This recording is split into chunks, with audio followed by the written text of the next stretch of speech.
some people might call her an accidental entrepreneur, but with boutique catering businesses like Sage and Saffron, with a new venture into New York-style artisanal pizza, Twentyseven Bakehouse, with Masque, which has been named the best restaurant in India 3 times over and cracked the world's best restaurant list, and finally with Araku, which is taking Indian specialty coffee to the world, Aditi Dugar's success is definitely not an accident. Hi Aditi, thank you so much for joining us here at Times Foodie today.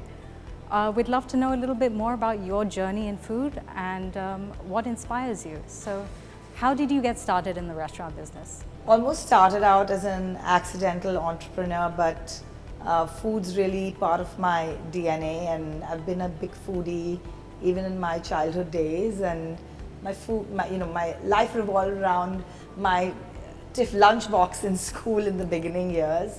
I moved from a career from finance to food, and I think that being a food entrepreneur, I think generosity is a big part of who you are.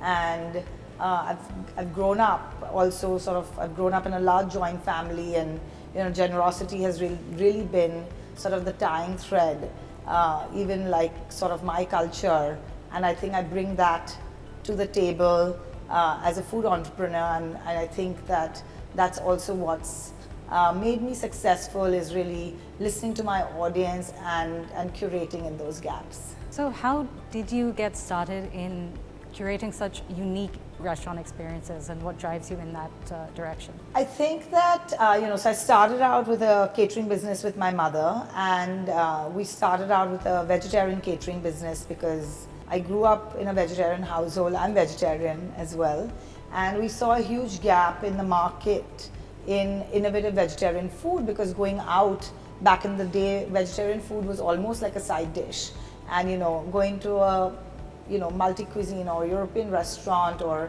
a global restaurant, veg food was almost like every dish was fried. There was now the whole food landscape has changed. It's become so exciting. So we saw a big gap in the market, and we, from a very early stage in my life, I've been exposed to a lot of travel, and travel influenced the way we thought about food or how we innovated at home as well, and we drew a lot of inspirations from places we dined at, and we started kind of introducing those on our catering menu. My mom was already had kind of a clientele, because she used to do these cooking classes, so I was already diving into something that was kind of already set up. She had a name for herself. She was really one of those chefs in the Tarla Dalal days in South Bombay that was making very innovative vegetarian food. So, I was very inspired by what she would cook and how she put it out, and sort of I added value being a young creative person, also adding a 360-degree value to what she was already doing. So I would do everything from setting up the table, doing the flowers, going to a client's house, and really, using their bowls and platters, but doing it differently. And I really thought that there was a need also to do this very boutique stylized, almost like a 360-degree experience, where, the client could just leave and trust you for everything, end to end. So you mentioned travel is one of your greatest inspirations. Can you tell us a bit more about some experiences you've had where food really helped you connect with a place or a culture? So I think that also, going back to your earlier question, is that, even when we think of new experiences, and I'm going to sort of combine both these answers, is that I think travel has influenced me a lot, but also taking on from the catering and listening to the audience made us realize that there was also a gap in the fine dining space in India. And that's why also Masque was born, because my husband and me went to San Sebastian to dine, and we realized that there was a big gap in really offering a product that could be an experience. There was no place in India that you could really go and really have an experiential meal. And I think we were probably very early on in our vision, but I think that we created a vision board and a blueprint and stuck to it, because we were seeing those trends already with our catering, or we had those insights from our catering clients.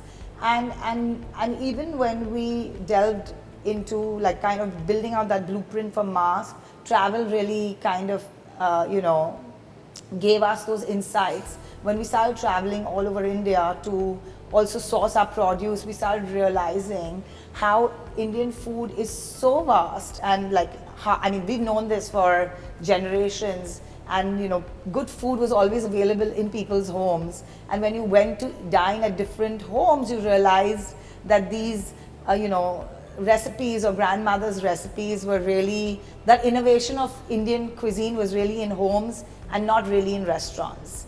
And we also saw that gap that we could borrow from these regions and traditions and really create a restaurant that could not only put Indian ingredients on a global map, but also start talking about our culture in a very novel way. So when Masque first opened, it was very much a new concept in India, and it was a very different way of dining. How have you seen the approach to food change in the years since Masque has been open? I think going out to eat earlier on was for a celebration or for a special meal, but we've seen that the dining pattern has changed. Like people, I think also the offerings have changed in the city. There's so many more options, there's so much more competition, which is really great for the entire industry to succeed. I think that now we're spoiled for choices, right? Like you could be eating and experiencing food in different ways every day, from even going to like a bhel guy on the street to a fine dining restaurant. I think innovation is really at its peak across the spectrum. But I think that people, especially the Indian audience, is also the young audience is so aspirational. Social media, the TV shows like which are all food oriented. Like everybody, it's brought the world also closer.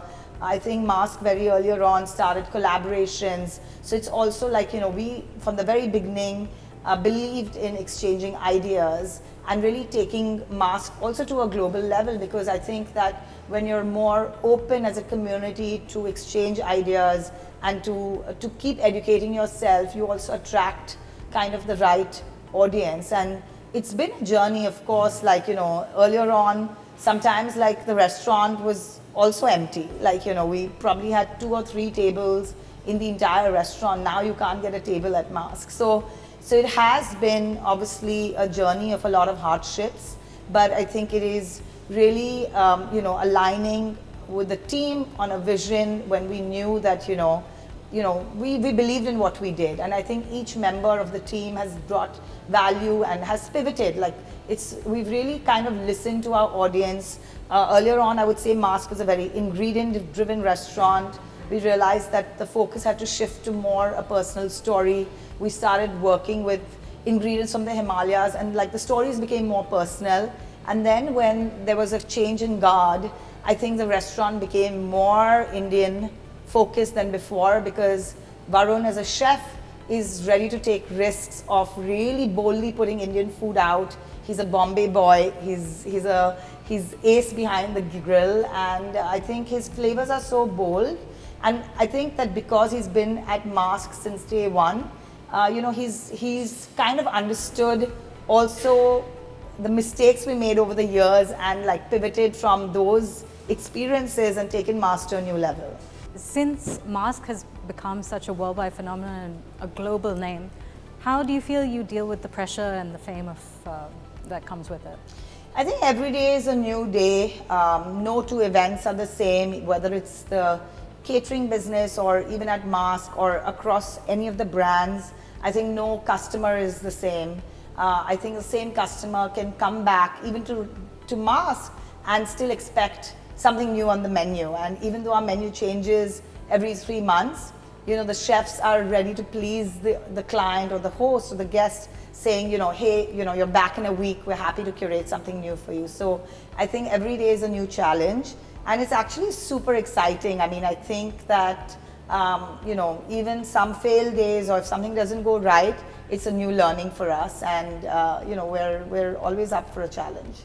What would you say is the role of a chef in shaping the identity and the personality of a restaurant? I think it changes constantly, right? Like even for a chef, they keep evolving in their role, because every day, like listening to feedback, and when a chef is receptive to that, I think the growth is even more. Because, and I did mention before, is that earlier on, like, you know, you put out the food that the client wants you to make, like, you know, and like we've discussed this with many chefs, international chefs that have created very difficult concepts. It's like, you know, you put out a best version of, you know, what you think your restaurant needs to be, but slowly that best version begins to change, because you start listening to feedback and then you start making knee-jerk changes because you want the clients to, you know, feel positive or give that positive feedback, and you want to respond to that. But then there comes a stage in the restaurant when you're so confident about the product that you're putting out. It's almost like, you know, there's a eureka moment where you realize you've cracked the code, and then you really start building a true version of, you know, what you want the restaurant to be. And I think Masque is at that stage where, you know, we feel that we've got the pulse, and now, like, you know, we're able to put out ideas and people are accepting everything we put out. Actually, now you're on a new journey with Twentyseven Bakehouse. How has that been? And especially working with Aditi, who you've often called a rock in your career. Yes. Yeah. So I think with us, it's really a left brain, right brain. He's been part of my journey since the very beginning, really been a rock. And he's done all the heavy lifting, like whether it is, you know, setting up the restaurant, the contractors, the licenses. I do all the more of the glamorous part of the job. So of course I handle all the marketing strategy, the brand building, and kind of the rollout of the vision board to create that vision board for the restaurant or any of our concepts. But he always puts a more practical sense into, you know, sometimes like creative people can go a bit astray. So he really kind of grounds all of us, and he becomes like sort of a, you know, an outsider who has an opinion as a consumer. So he almost is a consumer to our brands, and he really grounds all of us in the team with, and you know, I mean, of course, not curtailing our ideas, but grounding us for the business to make sense. So I think he looks at the business side very closely, and profitability and scale and expansion is really exciting for him. So I think also democratizing what we're doing with Twentyseven Bakehouse is really to make a very luxurious product. Like a pizza is such a simple product, like everybody loves pizza, but I think that I feel that we've really broken ground with Twentyseven Bakehouse as a whole concept is to create an everyday product that is high quality, you know, without compromising quality and still being able to scale. So when you're not busy with your own restaurants, where would you be found eating in Bombay? What would, say, be your top 3 places to be? I love simple food, like, and I love tasty food that's really Moorish. I think you'd find me eating at Swati Snacks, any vada pav stall in the city, and Madras Cafe. And so what are 3 things that people might not know about you? I'm so competitive. So I think I love playing. I'm also, like, I've been very athletic my whole life, so I love playing like racket sports. So like sometimes like I'd be playing, like I've really got into paddle and pickle in a big way, and I've ended up with a rotator cuff injury right now. But like I love racket sports. I've played tennis my whole like younger years, and I'm very competitive. I love board games, and also like I love cooking. And I think that I don't cook, and it's also a skill set I've learned from my mother, where she's always cooked with very intuitively. She'd literally open up the fridge and like make something super delicious just with the ingredients in the fridge, and I cook very much in the same manner, but don't ask me to recreate it. So what will be next on the cards for you? What's the next venture coming up from you? It's still kind of guarded information, but yeah, you'd be finding yourself at a drinking watering hole soon. Okay, thank you so much for your time today, and thank you so much for being here with Times Foodie and telling us so much about your journey. Thank you for having me. It was a wonderful chat.